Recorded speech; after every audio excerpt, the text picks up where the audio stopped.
Hi, my name is White Dragon, and I was asked by Dr. Gill to make a couple of short videos about the Athena from the military point of view, since I've been involved a little bit with that aspect. So, how I'll start is by um, describing what the Athena is. Well, the Athena is a starship. It is a Arcturian designed starship, which is made by them and for their own purposes. It's a fully conscious being that has decided to manifest as a ship. And that may be a little bit of a strange concept for most people.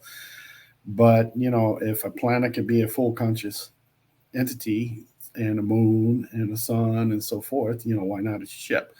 So, what we have here is a type in what I prefer to call um,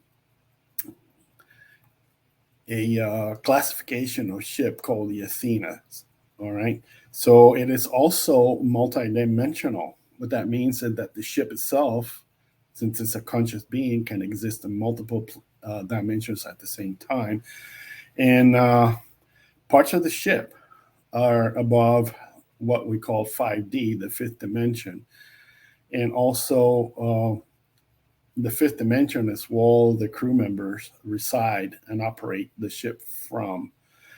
Um, we have also a visitors uh, type of protrusion that the ship sometimes uses into 4D, which, as we know, is a dream state. And I'll go into that a little bit later on. So, what we have is you can visit the ship, which is a wonderful thing. And I'll tell you how to do that later on. So, the first conscious awareness of this ship that I had read several things about it, and I got really interested. So then I got prompted to go see Suzanne Lee, Suzannelie books about the Pleiadians. And the book that I was interested in was called The Pleiadian Perceptive on Ascension, Book Two. And that's how I started. And it gave me a pretty good view of what that ship would entail. And then it had a type of meditation in it that's how I connected with the ship. So I remember parts of the hallways. The hallways were kind of like Star Trekky looking, but they were like soft to the touch, like it was mushy. It's like rubbery kind of thing. The ship is alive, so you can. I did not expect anything hard, but I'm sure it has hard parts. So then I poked around the ship and stuff in my meditation kind of thing, and then I wound up being in the bridge. The bridge is very interesting type of bridge. It has.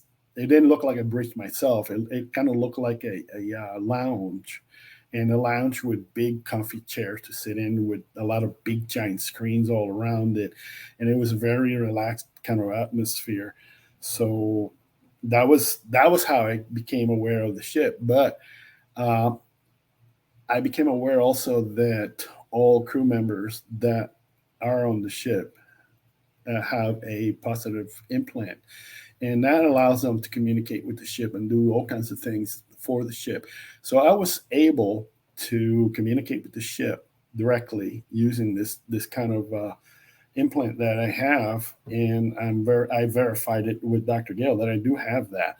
So the ship manifests itself with me through an avatar, and an avatar is kind of like a uh, holographic projection of a anime type young girl, about maybe 13 or 14 years old, in a sundress, and like nice lacy shoes, and the socks, and a straw hat, that kind of thing. I like anime myself, so I guess the ship decided to do that. And when I talk to the ship, that's how it manifests itself to me.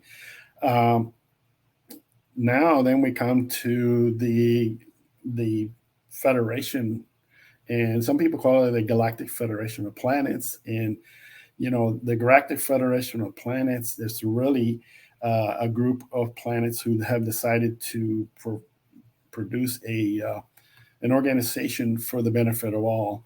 And it does have a military and medical sections to it. What is the purpose of the Athena? The Athena is basically a military type ship that can expand and see other manifestations of itself. It splits like in a process that I describe as cellular mitosis, where it becomes two.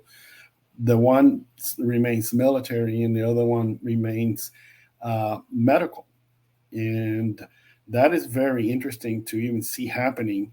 The purpose of the Athena, in my view, is uh, to support the Federation Council's decisions, and it is done through a fleet of ships that the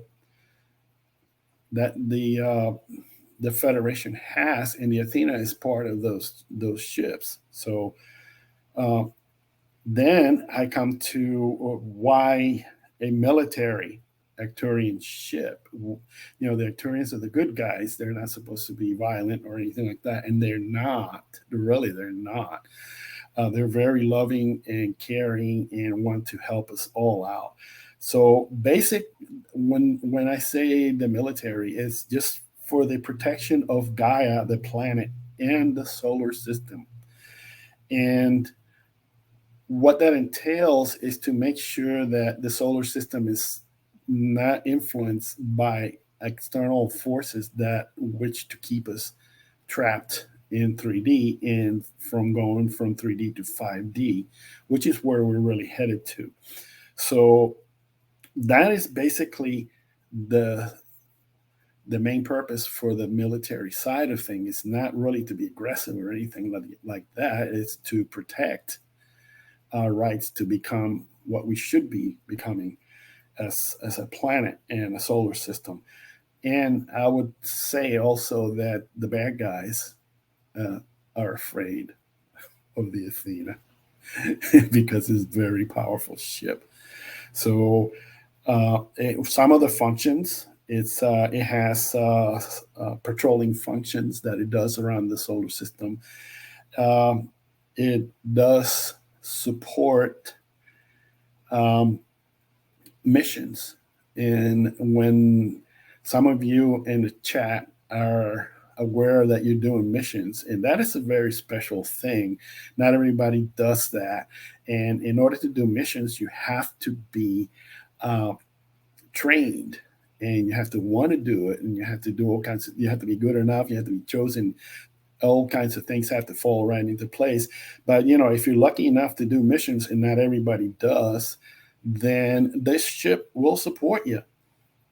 And some of the missions that have been done have been mainly to rescue people in need and help people who are maybe hurt in areas that need to be uh, rescued and helped.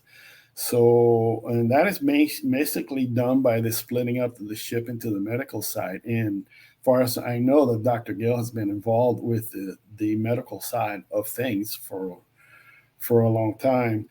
So, in other words, the Athena has superior defensive capabilities, but it's not done to aggress anyone. It is mainly done to support the defense of Earth, and also of the function of Gaia ascending to 5D. I will go a little further into these videos in part 2 of the videos that I'll be doing for Dr. Gill, and I really do enjoy doing them for her.